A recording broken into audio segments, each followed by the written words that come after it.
So it's been 1 year since my top surgery. Also, I had top surgery.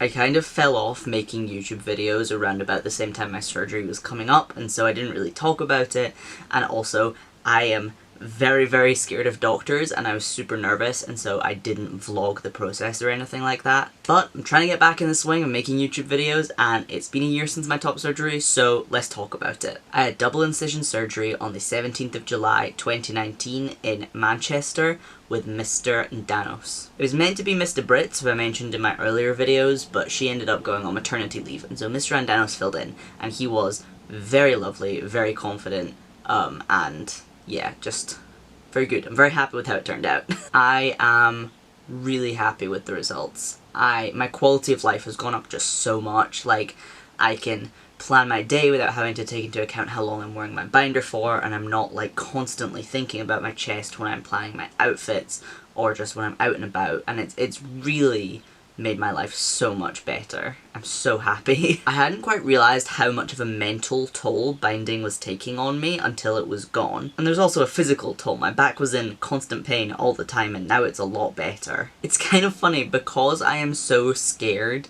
of doctors and surgery, I know in my heart that I'm not being manipulated into transitioning, because trust me when I say there is no force on God's green earth that could make me go through that. Everybody I interacted with at the hospital on an individual level was really lovely, from the surgical team to the nurses to the receptionist. They were all really nice and understanding. Like I said, I'm very scared of doctors and needles, and I was super nervous, and they were all so understanding and really lovely about it. The one thing I will say is that at the hospital there were quite a few admin issues, which doesn't sound that bad, but they were actually quite bad. So my surgery was originally scheduled for the 15th of July, and we live in Scotland, so we drove all the way down to Manchester, and we had to pay for a hotel, which was fine, except then I ended up not getting my surgery on the 15th because of a mix-up with the operation rooms. And so it was pushed back by 2 days, pushing our whole trip back by 2 days, and I was very upset about that. And we kind of had this weird day in the middle on the 16th to just waste while I was still super nervous about the surgery that I thought was already going to be over with. And it was even worse and weirder because that was my mum's birthday, and so we had to try and have a fun birthday celebration with all of us just being pretty bummed out.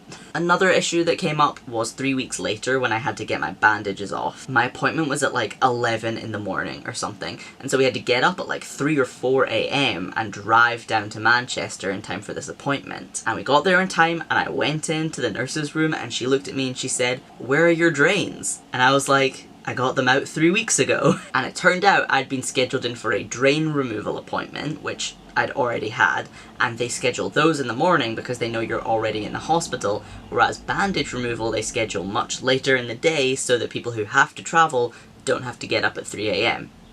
Which we did. Thankfully, they managed to just take my bandages off and go, but it was still quite annoying that we'd gotten up that early and they'd just completely misunderstood what the appointment was for. So on the admin side, things weren't very great, but in terms of actual surgery, it went as well as it possibly could have gone, and I'm really happy with the results. So I'm assuming you're gonna want to see my chest. I haven't been topless before on YouTube. I don't post a lot of topless pics or anything.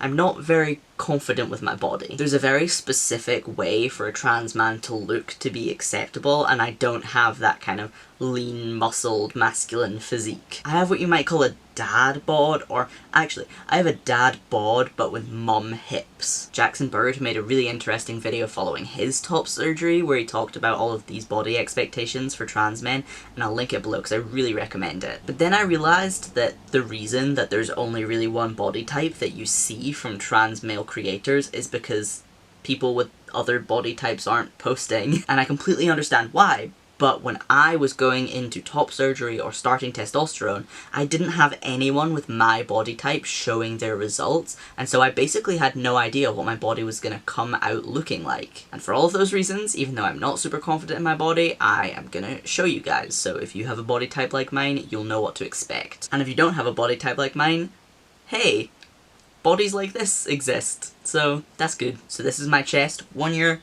post-op surgery. So as you can see, I have these tags here. Essentially, when you have breasts, there's still a layer of fat that goes around the side, and while top surgery can flatten this, they can't flatten this. Mr. Andano said to me that this basically comes from being slightly overweight, and that if I were to lose weight, it would go away by itself and I don't need any sort of revision. But to be honest, I'm not really fussed. I wanted top surgery so that my quality of life would go up and so that I wouldn't have to bind and my dysphoria would be better.